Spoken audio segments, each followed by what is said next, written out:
গুজরাটে দ্বারকাতে নাগেশ্বর জ্যোতির্লিঙ্গের দর্শন করলাম আজকে আমরা।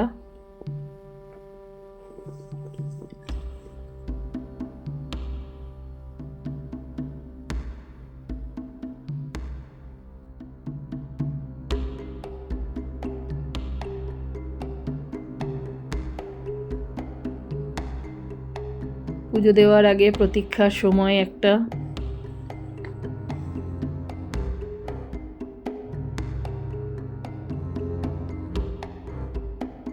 মন্দিরের ভেতরে পুজো চলছিল তখনও। অন্যান্য দর্শনার্থীরা পুজো করছিলেন ভেতরে গিয়ে, আমরা তখনও অপেক্ষায়।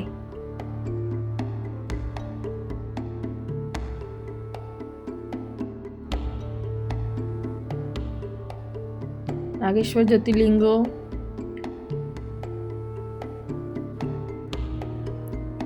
দ্বাদশ জ্যোতির্লিঙ্গ দ্বারকাতে অবস্থিত।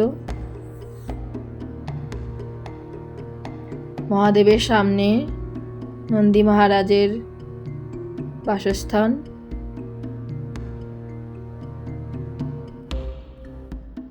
পুজো দেওয়ার পর মন্দিরের চারপাশটা আমরা ঘুরে দেখলাম।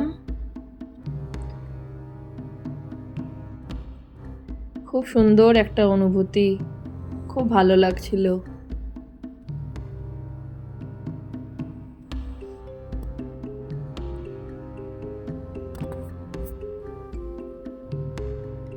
মন্দিরের বাইরেই মহাদেবের একটি বড় মূর্তি বানানো আছে, তার পাশেই বজরংবলীর মূর্তি, তার মন্দির।